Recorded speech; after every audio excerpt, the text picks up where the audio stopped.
There's a place tucked deep in the heart of Central Asia where mountains cover 90% of the land.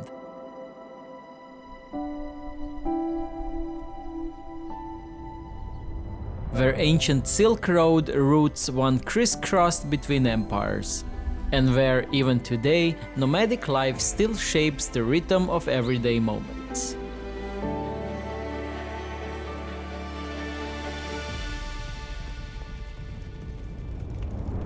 This is Kyrgyzstan. It's small on the map, but massive in experience. 1 minute you're walking through a busy capital, the next you're sharing a meal in yurt, surrounded by mountains and animals. No roads, no signal, just real life. We set out to explore this country the way it deserves to be seen, off the beaten track. Through wild landscapes, local traditions, remote villages, and places you can only reach by hiking, horseback, or sheer determination. It wasn't always easy. We got stuck, got lost, dealt with everything from freezing nights to car trouble. But it turned out to be one of the most rewarding trips I ever taken. So if you're ready for mountain roads, eagle hunters, nomadic culture, unexpected kindness, and some seriously breathtaking scenery, the journey starts in Bishkek, the capital of Kyrgyzstan. It's the biggest city in the country and kind of the main hub for everything. At first, I wasn't sure what to expect.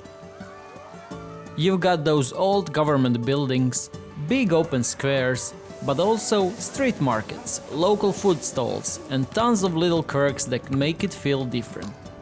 The mountains are right here too, the Kyrgyz Alato range. You can literally see them from the city and they make the whole place feel way more dramatic.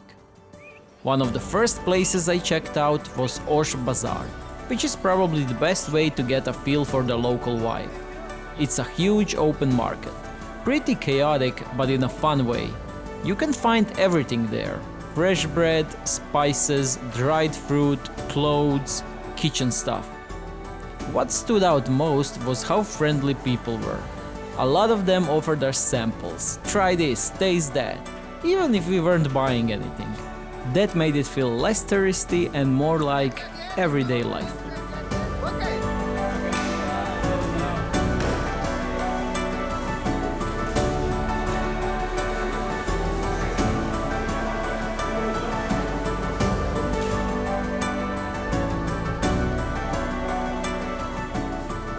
After the market, we headed to Alato Square, the central gathering place of Bishkek. It's a space that's always alive with movement, children playing, vendors offering snacks and souvenirs, and people crossing through on their daily routines. The square was built in 1980s during the Soviet era, and it has since become the setting for parades, celebrations, and national holidays. Nearby is Victory Square, which was built to honor soldiers who fought in World War II. There's an eternal flame, a statue of a woman waiting for her husband to come back from war, and this steel structure that's shaped like a yurt, which is kind of symbolic. The State History Museum was a worthwhile stop. Inside, the exhibit traces Kyrgyz history from ancient nomads to the Soviet era and into modern times, with some collections even recognized by UNESCO. One random thing I noticed: people love volleyball, like everywhere. Parks, backyards, even just on the sidewalk. I wasn't expecting that, but it was cool to see. We also visited Panfilo Park, a well-known amusement park in the center of Bishkek. Colorful rides, the smell of cotton candy, and families enjoying the day give it a lively, cheerful atmosphere. So yeah, Bishkek surprised me a bit. It's got that big city feel, but it's also relaxed, not overly touristy, which I liked. But even while exploring it, I could feel myself getting excited for what's coming next. Because the real reason I came to Kyrgyzstan was for the nature. And that part, that was just getting started.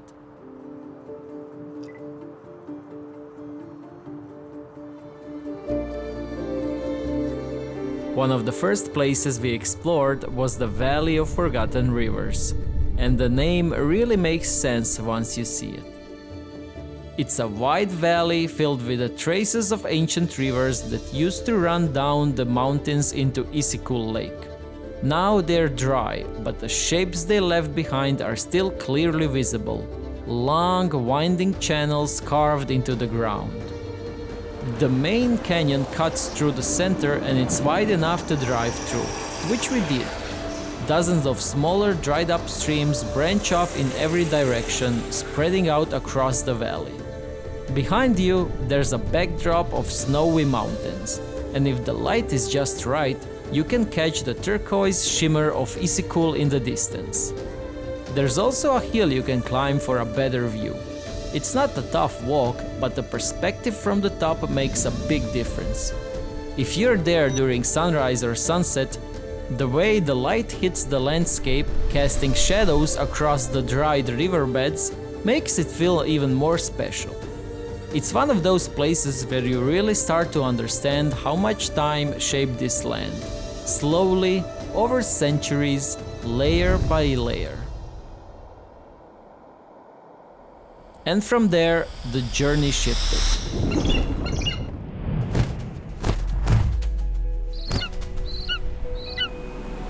From canyons and dry riverbeds, we moved into something much more human. The ancient practice of eagle hunting, kept alive by the nomadic people of this region. The hunters are called burkachi, and this tradition has been part of life in Central Asia for thousands of years. It was passed down through generations, father to son, until Soviet times, when nomadic life was pushed aside and a lot of these customs nearly disappeared. Today, the tradition is still alive. Not because it's needed for survival anymore, but because it's part of Kyrgyz identity. Hunters usually work with female golden eagles. They are larger, more aggressive, and more reliable when it comes to hunting. But really, the most important part is the bond between the hunter and the bird, the trust that takes years to build. Seeing it in person, up close, was something else. You realize this isn't just for show. It still means something.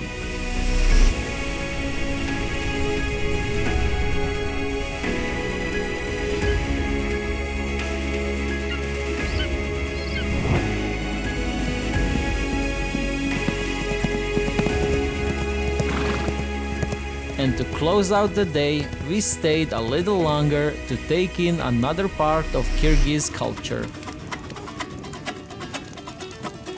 Traditional music.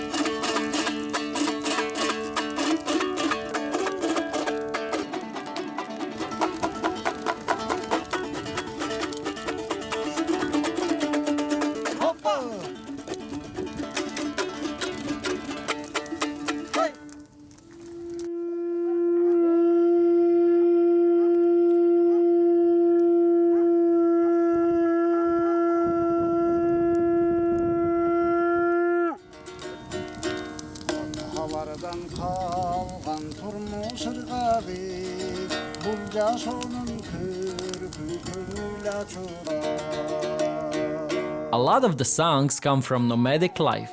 The melodies echo the sounds of nature, the rhythm of horseback travel, even the quiet moments out in the open. It's simple, but it really pulls you in. And honestly, there's no better way to hear it than sitting outside by a bonfire, surrounded by the landscape it was made for.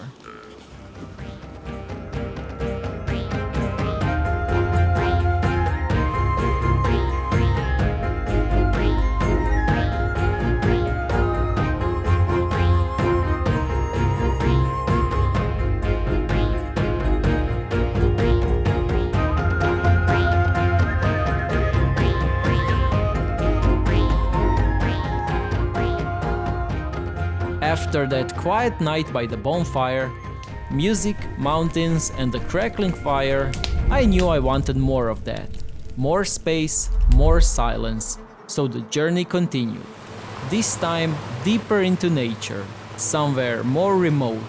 I wanted to see the snowy peaks and wide green valleys I had only read about. One place kept coming up, Sakuri Jazz Valley. It's known as one of the most untouched parts of Kyrgyzstan, tucked away near the Chinese border, definitely off the beaten path, and it sounded like exactly the kind of place I was looking for. After a few hours on the road, we reached Englichek, a town that feels frozen in time, almost like a ghost town. This region used to be an active mining area, rich in tungsten, tin, molybdenum, all kinds of metals.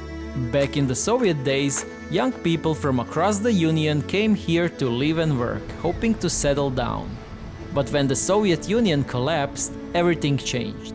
The jobs disappeared, and so did the people. Today, only about 30 families remain. We passed rows of abandoned apartment blocks, a school, a hospital, even a playground, all still standing but empty. After Englichek, we continued on, and then, finally, the view opened up. Green pastures, snowy peaks, and nothing else around. We made it to Sakuri Jazz Valley. We didn't plan to stay with anyone, but I walked up to a house to ask if we could camp nearby. A friendly man named Bahram opened the door, and before I could finish my sentence, he invited us in. Generosity of the people here, huh?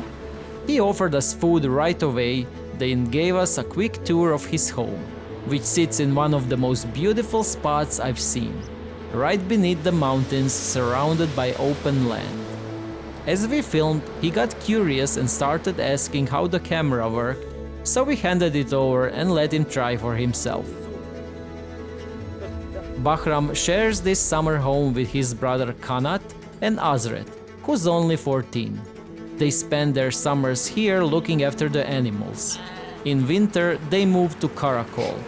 Well, all except Kanat, who stays behind to take care of 400 yaks. We spent the whole day with them, watching them tend to their animals, walking around, just taking in the calm. They clearly care deeply for their animals and for the land. In the evening, they all joined together to cook us dinner. While the food was being prepared, we showed them a few clips we filmed and later sat down to share a warm, home-cooked meal.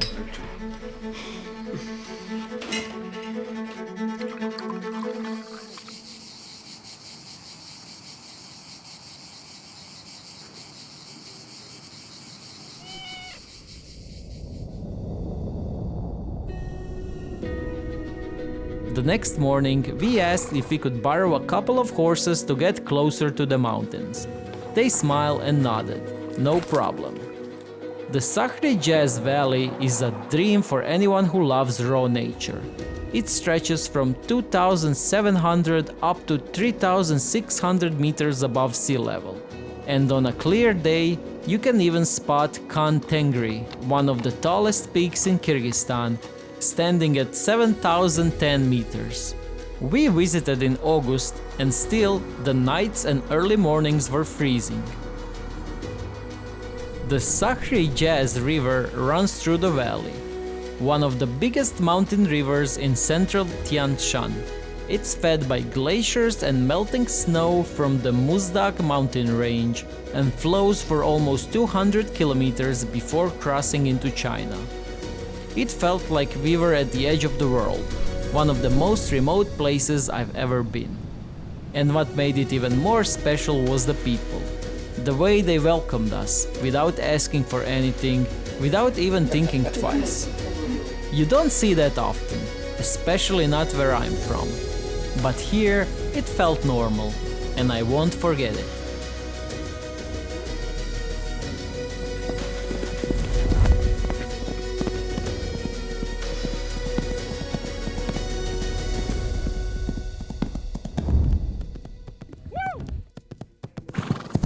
After the quiet of Sakuri Jazz Valley, we returned to something a bit more lively. As we approached Karakol, I realized it was Sunday. And that meant one thing: the livestock market. This weekly animal bazaar is one of the biggest in the region, and people come from all over to buy and sell livestock. Some travel for days just to be here. We got there early, and you need to, because most of the action happens before 10 a.m. It's a lively scene, locals loading sheep into the back of their ladas, or at least trying to. Not every animal is cooperative, especially the bigger ones.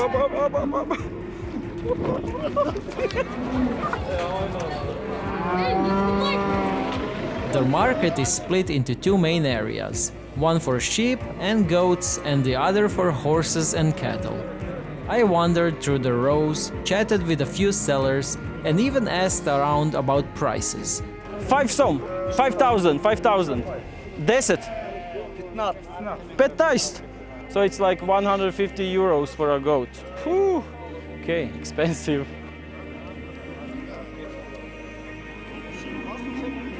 People are bargaining, sizing up animals, checking how much fat sits on the tail of a sheep, or testing out horses with a quick trot. It's a mix of noise, movement, and somehow calm. Despite the crowds, the place feels organized. It's more than just a market, it's a glimpse into a daily life out here, a place where tradition and trade still go hand in hand.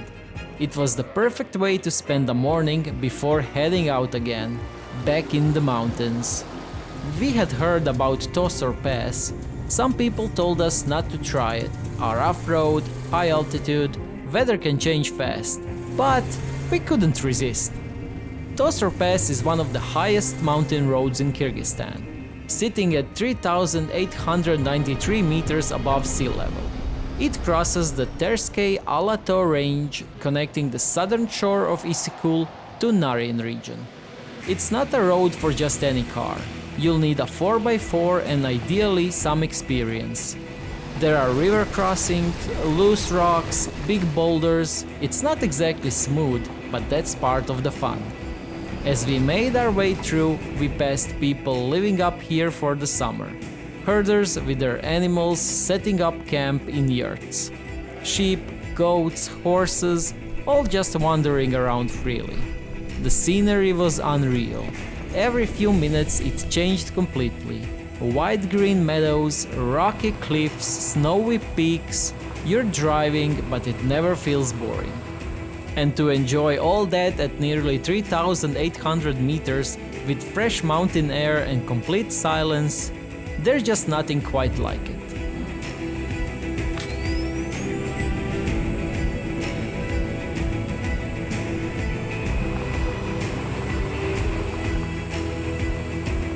Toward the end of the day, we watched local men gathering up their sheep, leading them back to camp for the night.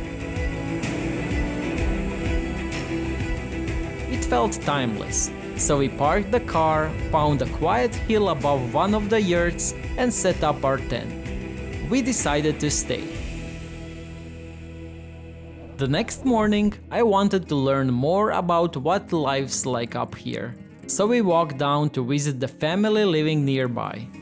Translation apps were doing their best, but let's just say not always successfully. No criminal dump, almost mama said snitch, shut up samosa. Eventually, we agreed that we could film a bit of their daily routine. But first, a sort of a welcome ritual. They handed us a bowl of kumis, fermented horse milk. It's traditional here and very popular across Central Asia. I've had it before, but this one... Sour. Probably not something I'd rush to try again. Apparently, we passed the test, because next up, cow milking. They start by releasing the calf, which runs straight to its mother. Then they step in and get to work.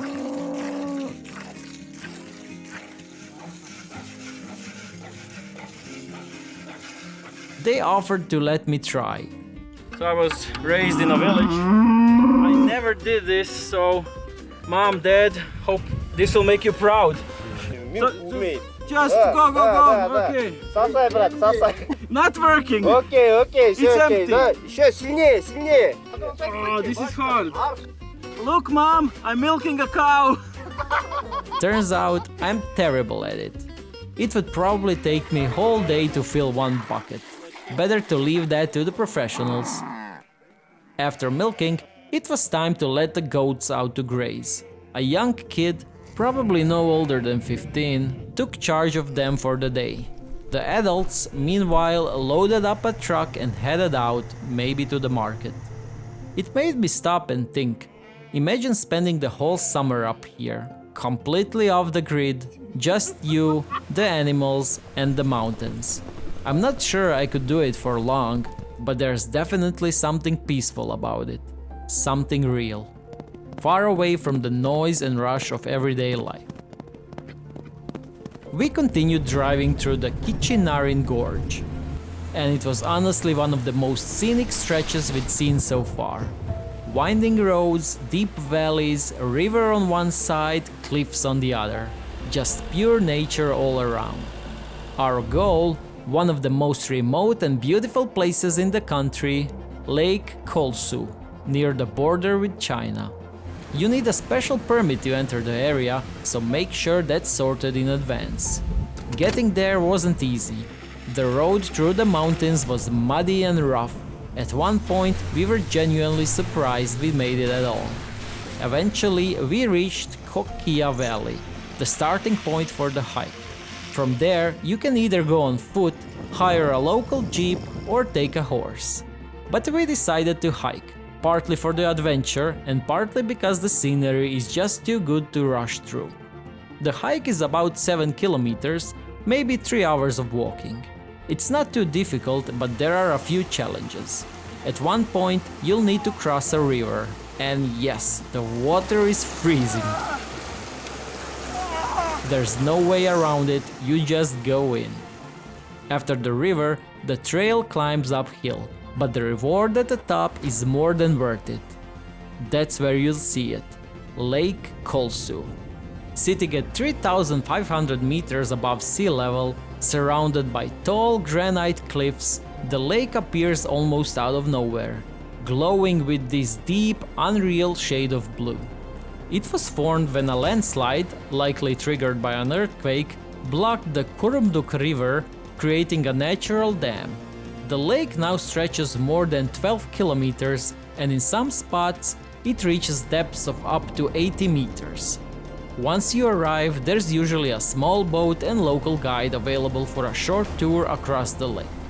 Definitely worth doing, even just to see those cliffs from the water. We actually returned another day, the weather was clearer and we wanted to see the lake again. That time we decided to try driving all the way in our own car. You can get closer by a vehicle, but only if you know how to cross the river, and it's not exactly straightforward. We managed the crossing, but our drive didn't last long. A few minutes later, we got completely stuck in the mud. Thankfully, a local showed up out of nowhere and helped us out. Just another moment of that Kyrgyz hospitality we kept running into again and again. Kulsu isn't easy to get to, but that's part of what makes it special. The effort, the remoteness, the silence, it all adds up to something unforgettable. It feels like a place that's still holding onto its mystery, and we were lucky enough to step into it, even just for a moment.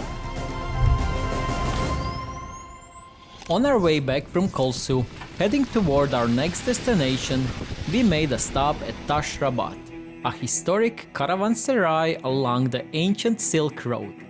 It was built in 15th century and honestly, it's incredibly well preserved. Caravanserais like this were basically roadside inns, places where merchants could rest while crossing long and dangerous routes.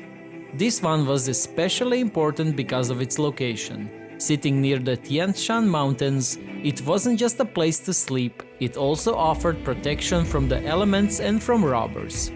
Even today, tucked into the hills like that, it still has that quiet, sheltered feeling. From there, we continued over another mountain pass, and somewhere along the way, we found the perfect place to stop for the night. I don't think I'll ever get tired of evenings like this. surrounded by nature, herders, animals, and just silence. No campsites, no rules, just pick a spot, pitch your tent and take it all in. Chicken or pasta? Sadly, we only have pasta. We cooked dinner right there, with the mountains around us, and yeah, not a bad view for a kitchen.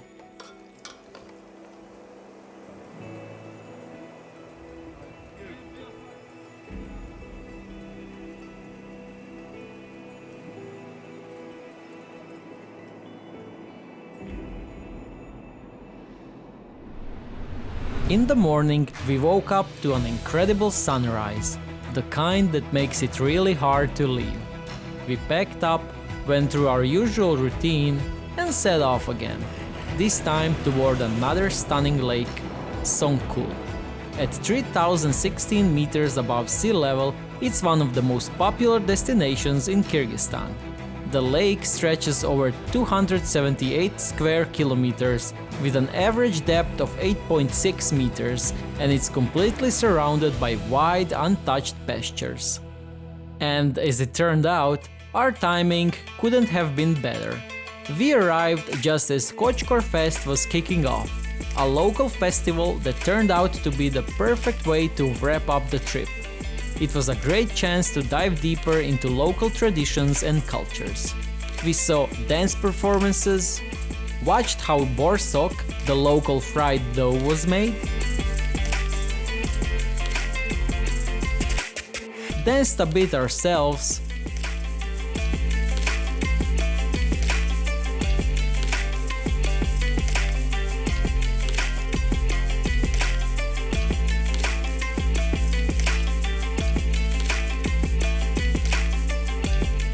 tried out a game of tug of war.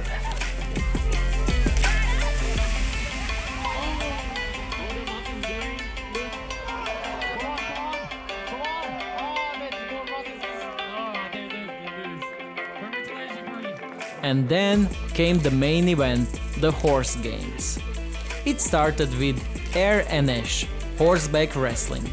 The goal is simple: pull your opponent off their horse. Doesn't matter how, just make sure part of their body touches the ground. When they asked if I wanted to try it, of course I said yes. And yeah, in my head I was totally in warrior mode. But watching the footage later, I'm not sure I did that much. Still, the match ended in draw. Not bad for a first try, right? Next up was Kuz Kumai, a traditional game between a guy and a girl, both on horseback. She gets a head start, and he has to catch up and kiss her while riding at full speed. If he fails, she gets to hit him with a whip. This used to be a part of wedding rituals, and now it's just a fun game to watch, especially when the girls are clearly faster. We also got to see Taigan hunting dogs in action, and they were impressive. Fast, focused, and clearly well trained. The eagles, on the other hand, not so much. They weren't really in the mood to perform that day, just sitting around, looking majestic but doing absolutely nothing. But that was fine, because the real highlight for me was the kokboru, probably the most intense and famous traditional sport in Central Asia. Two teams on horseback fight to grab the carcass of headless goat, which can weigh up to 40 kilos, and score by throwing it into the opposing team's goal. They can wrestle it from each other, pass it, or even fling it across the field. Historically, this wasn't just a game, it was training. It taught men and horses to be fearless, brave, and battle-ready. Watching it live was something else. Dust flying, horses thundering across the field, players locked in, giving everything. It looked like chaos, but somehow controlled. It was intense, it was loud, and it was unforgettable. An adrenaline rush, even from the sidelines. As the kokboru match came to an end, it was time to start descending from the mountains and slowly make our way back to civilization. But not without one last scenic detour. We took the Terskei Torpok Pass, also known as the 33 Parrots Pass. It's a winding mountain road that zigzags its way up steep slopes connecting two high peaks. From above, it looks like a jagged scar running across the landscape, sharp turns carved right into the mountains. And if you try to count the switchbacks, there are definitely more than 33. To mark the end of the pass, we stopped at a spot along the Sonul river where a powerful waterfall crashes down through the rocks. It felt like the right moment to try something refreshing, a quick dip in the river. We were expecting ice-cold water, but honestly, it wasn't that bad, around 18 degrees Celsius.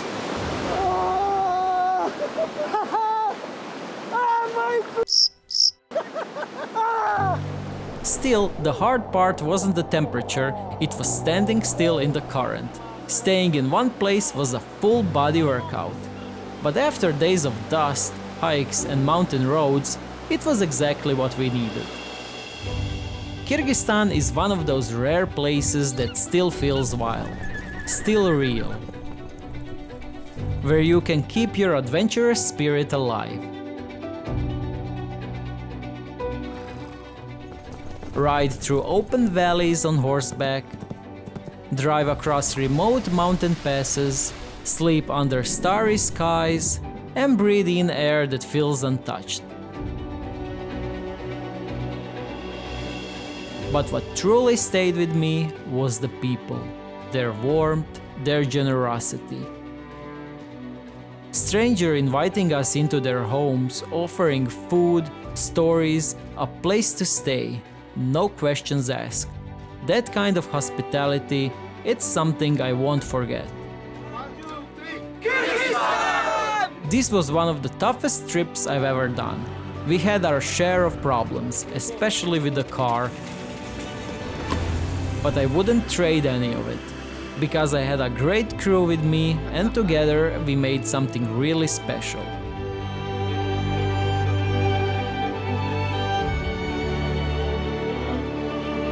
I hope this film brought Kyrgyzstan a little closer to you and maybe sparked something. Because honestly, I've only scratched the surface of what this country has to offer.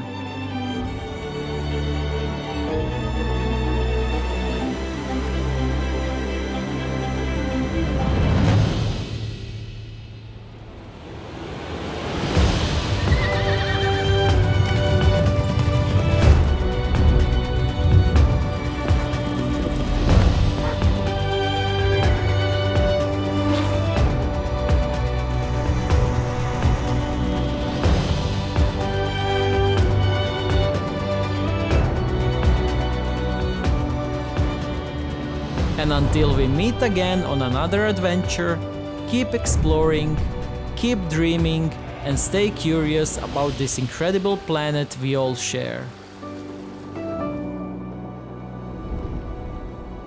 See you in the next one, and until then, be mesmerized.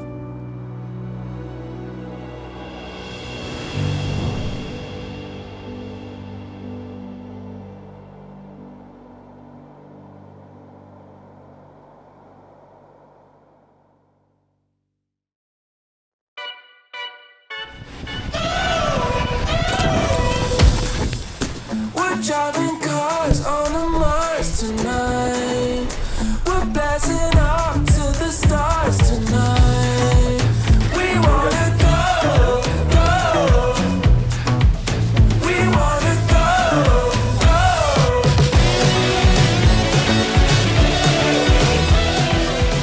To grate Kyrgyz cheese, best way is to do it like this.